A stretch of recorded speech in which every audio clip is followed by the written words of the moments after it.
Welcome to Cultivate, a Veritas Academy podcast, where we explore truth, beauty, and goodness through meaningful conversation. We invite you to join us in discussions meant to edify your mind, encourage your heart, and equip your family to live abundantly in Christ.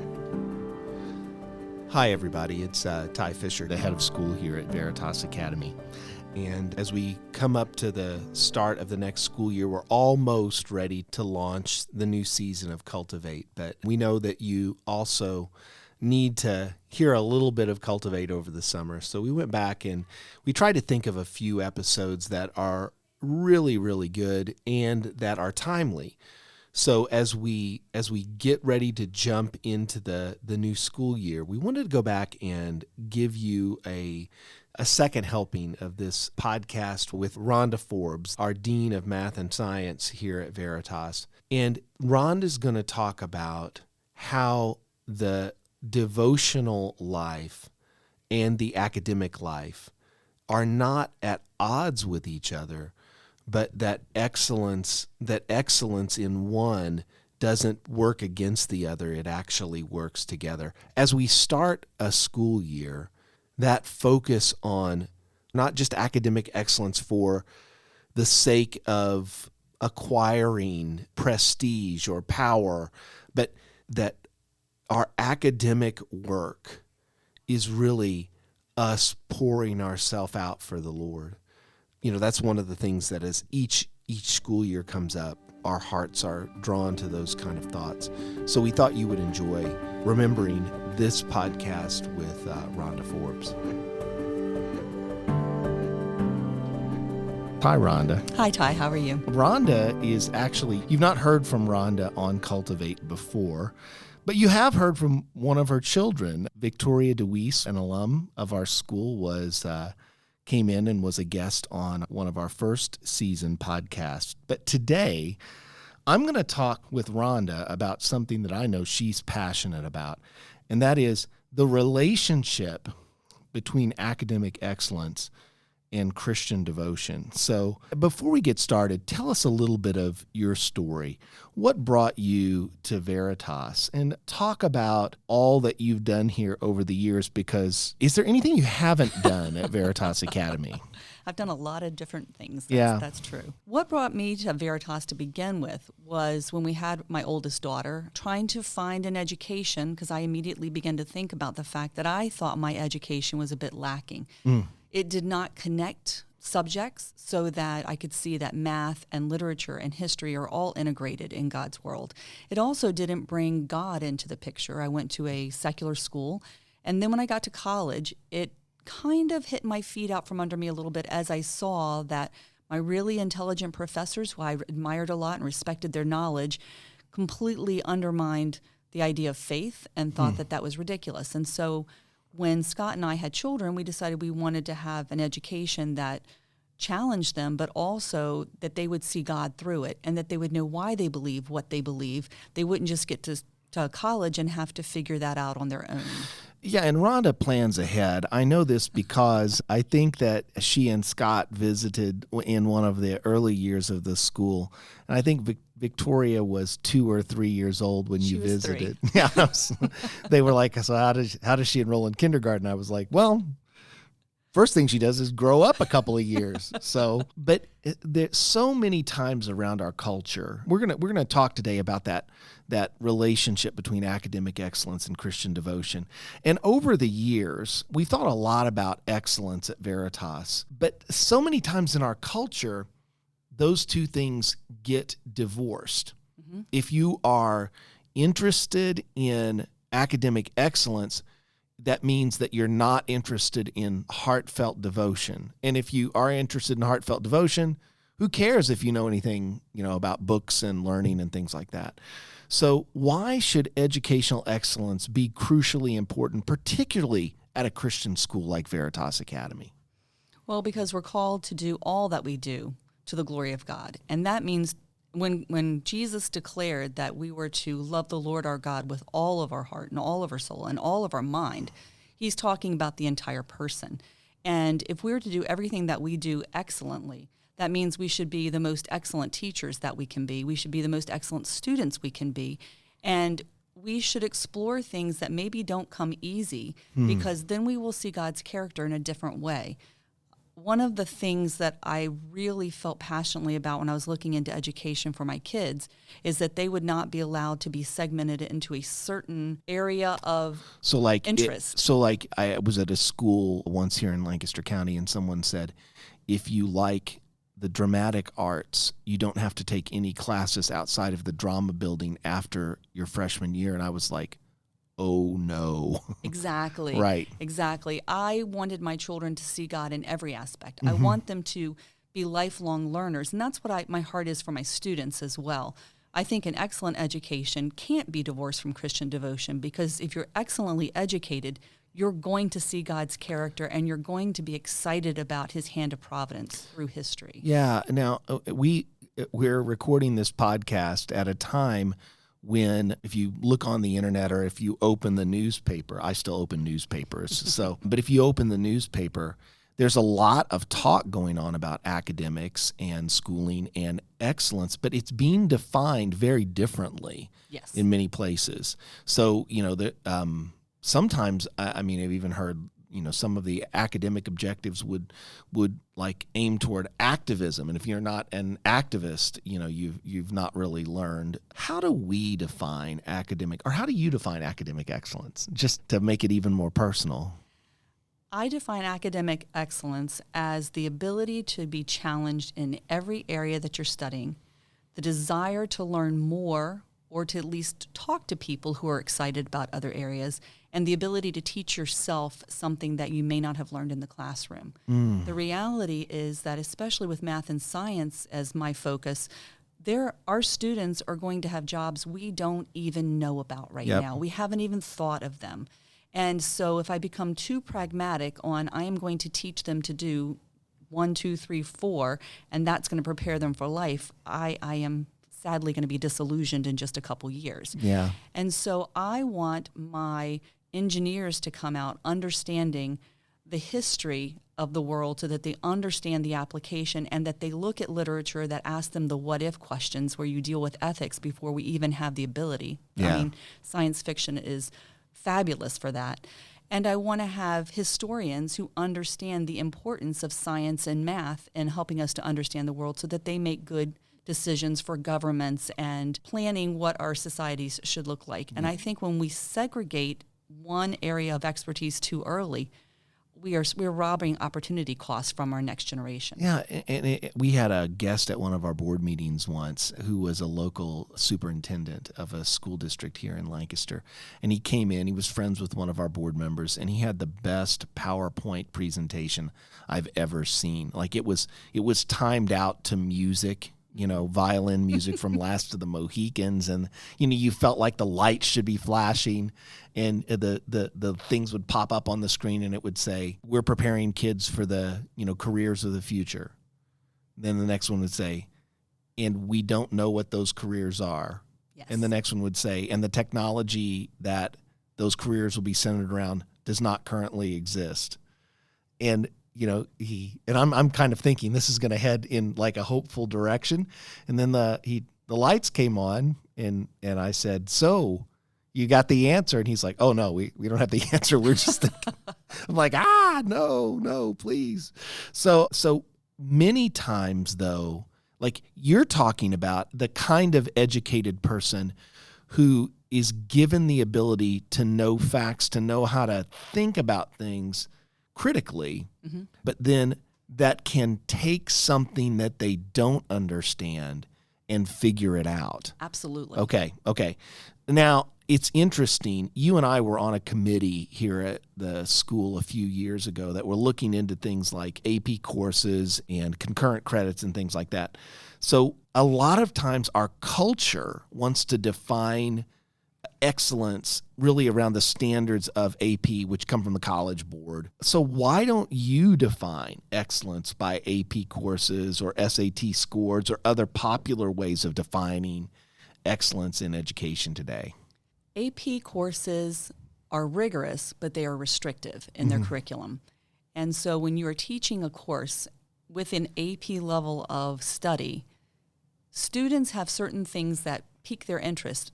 that would be advantageous for all the students in the class if we can then pursue those interests and find some answers and do different studies than what is prescribed in the AP course. Yeah. So I teach statistics. We teach an AP course. We have AP textbook. But I have years where I have students who are very interested in certain kinds of studies, and then I try to actually have some projects and stuff focused on those. I also have the opportunity to bring in other speakers to them, which is not actually available in an AP curriculum, where I have speakers come in and talk to them about the way they're going to see statistics in their world. Or even budgeting. Exactly. Which I come in and talk about every year. Which every student should talk about. I know. Yeah. And I understand parents' desire for those AP tests, for those SAT scores, and my hope is that by not being wed to those curriculums, we can still have students who perform well on them, which we have historically. Sure. So our kids take the course, which we don't. Our courses are not recognized by the College Board. Right. But then you can just take the AP exam, Absolutely. and our students do pretty well on them. They do. They do very well on them, and they come out with a love of the subject in a different way. Because to me, if we're actually challenging them, they're going to have an intellectual curiosity that is different than just checking the box and getting the right answer. Is it maybe a hint to our culture that anything that is paint by numbers is not actually pointed toward excellence? Exactly. I mean, like, yeah, if Da Vinci doing the Mona Lisa was just painting by numbers, it's not really that great. It's what's great is he did that on his own. So, that was an eye-opening committee to be part of. It's hard to have joyful committee work, but I think that was. So you teach a lot of math classes, not just math classes. Sometimes students say, or I hear from transfer students at times, I'm not good at math. So that kind of thinking that students already made the decision that academic excellence is beyond them. Right. What do you think about that kind of statement or that kind of way of looking at math? It's interesting. I've heard pastors talk about the fact that when they are doing something and somebody asks them what they do for a living, sometimes as soon as they say, I'm a pastor, it shuts down conversation. I have had very similar experiences when I say I'm a math teacher. It is very interesting how many parents in sports stands all of a sudden either shut down or give me a million excuses of why they were not good at math when they were in school. And I think that is so accepted in our society that students hear their parents say it, they hear other people say it, and it's an easy cop-out. Yeah. A lot of times it comes from not understanding why we do what we do in math. We just teach a set of rules, and kids don't understand the purpose of it. It seems very robotic to follow those. And if you don't understand what's underneath it, you're not going to see the beauty of mathematics. Sure. The other thing is that you need to know your math facts because math is all about patterns. And so when we've moved further and further away from memorization of math facts, then as they go to build on it and to get into these more complicated mathematical concepts, when they can actually see how exciting it is to see the world around them and see how math is describing it, they can't see that pattern because they didn't learn it. They're just using a calculator. That's exactly right. Now, I was going to point that out as well, that oftentimes, and I think parents don't know this because in a lot of schools in our country, not Veritas, thankfully, not the classical schools, thankfully, but in a lot of schools, parents don't get to come into the building anymore. Right. For reasons that are understandable, but very sad. Very sad. Very sad. And I think that if they could see what math classes are like, in a lot of places, they would be stunned. Yes. Because, and I think I've told you this story, one of my daughters was working at a catering business a few years ago, and the manager of the business said, we have a 85-person event. That box has 75 glasses on it, and that box has 15 glasses in it, 75 glasses in it, 15 glasses in it. And the manager said, I wonder if we have enough glasses. and my daughter said, yeah, we do. We have there are 85 people coming. We have 90 glasses. And the manager said, how do you know? How do you know? And then when my daughter said, well, I do math in my head, the manager quickly got out her phone and did it, and then my daughter earned the nickname 4.0. That's what they called her. There you go. Right. But that, and a lot of it is these people learned how to use a technology. They never learned math. Right.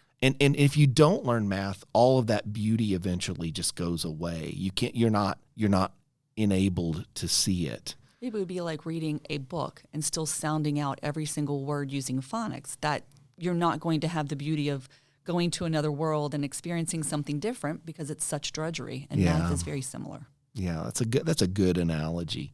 So lots of times people think about academic excellence as being focused solely on the mind, and Christian devotion is like a heart matter.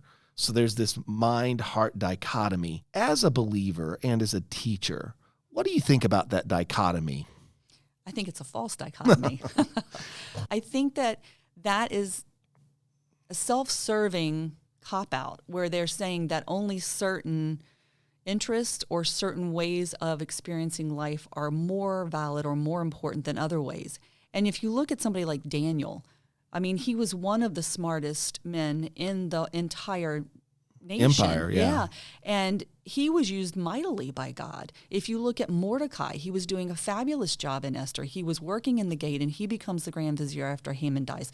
If you look at Joseph, who had a horribly rough life as he's getting thrown into prison, but he is using his mind to manage the entire household of Potiphar, and then he ends up saving many, many millions of people. Well, and manages the prison when he gets Absolutely, imprisoned. Yeah. Yes. And so they were using their minds, and they were learning as much as they could. The fact that the Jewish culture was focused on reading the scriptures and understanding the scriptures is all about using their minds to understand God better. Sure. And I think when we decide that we're going to just be focused on our emotions or just on serving with our hands without using our minds to help us figure out what God wants us to do to serve, that we're creating something that God did not actually lay out in His Word. And really, and I remember a book, you're probably familiar with the book, J.I. Packer's book, Knowing God. Yes.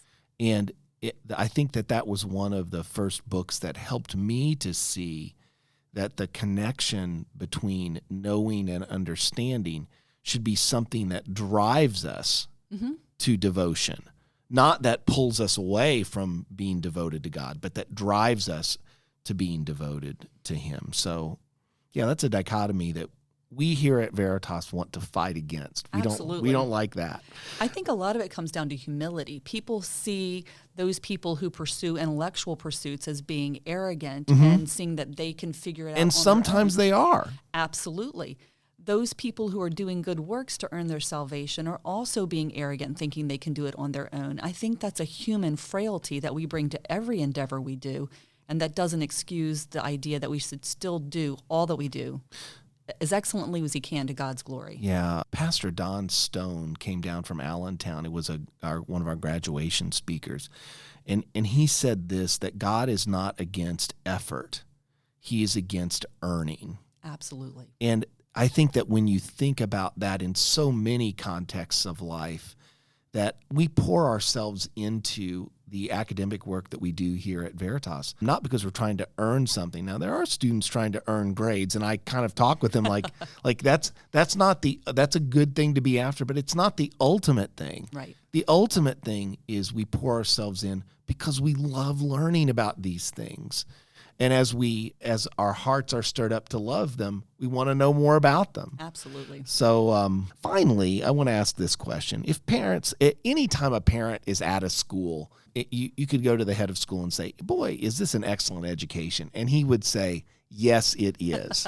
It is. So if a parent's considering whether their child's really receiving an excellent education and that their devotional life is being fed, what advice would you give them to help them to make that judgment about whether the school that they're at is hitting both of these things, or in the case of some of our schools in our culture, like the schools, the public schools, they can't really hit that devotional side. They're not allowed to. Right. So how should parents make that judgment about whether they're getting an excellent education for their kids? My 2 cents is that they should have family dinners, which I know is another thing that's difficult in our culture. Boy, that's a great point. And why should they do that, Rhonda? They should sit around the table and they should ask their kids, what are you learning at school? And then they should have their children talk to each other, and they should engage in a conversation about, that's really interesting. Have you thought about this? Did you talk about this?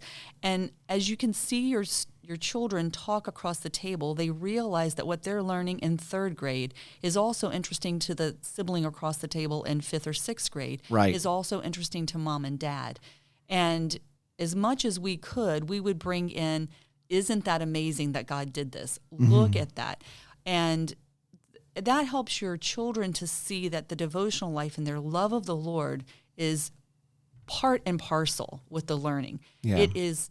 Everything should drive us to a recognition of God's amazing providence and love for us and how we can't do it on our own. And history and literature and science and math will all send you right there to the cross if you take the time to talk about it. The other benefit of talking to them about what they learn is that they start to think that what they're learning is important. Yes. And the little Bobby sitting next to them can I put in a word here? Sure. Just for my own sex. Dads, if you will invest yourself in that means so much, because moms care about everything. Typically. Now, I know that, I'm not trying to stereotype, except that I am stereotyping a little bit. Moms typically care about everything. Dads, if dads care about what that child is learning, that's a real signal to them that it's important. Absolutely. And like my older children, because they're all older now, they listen to podcasts and we will sit around and talk about it. And I have learned some amazing things and gone and read books and done things that I didn't have an interest in before. But I actually think that that's what fueled my boys, especially as they were growing up, to see that I was willing to go learn new things. And now they learn things that are way outside of their career choices, which just gladdens my heart. When your children help you learn something, is there anything more joyful than that? Oh, it's wonderful. It gives is. you great hope for the future. It does. Rhonda, thank you. Thank you for being a guest here today, and thank you for all that you've done over the years here at Veritas. Mrs. Forbes is someone who, she loves the Lord, she loves the subjects that she's teaching, and you don't want to not have your homework done for Mrs. Forbes' class. That's what my daughters would say. So thank you for being a teacher like that, Rhonda. Absolutely. It was my pleasure. You've been listening to Cultivate, the podcast of Veritas Academy, a preschool through 12th grade classical Christian school in Lancaster County, Pennsylvania. If you'd like to learn more about Veritas, visit veritasacademy.com to discover the truth, beauty, and goodness of classical Christian education.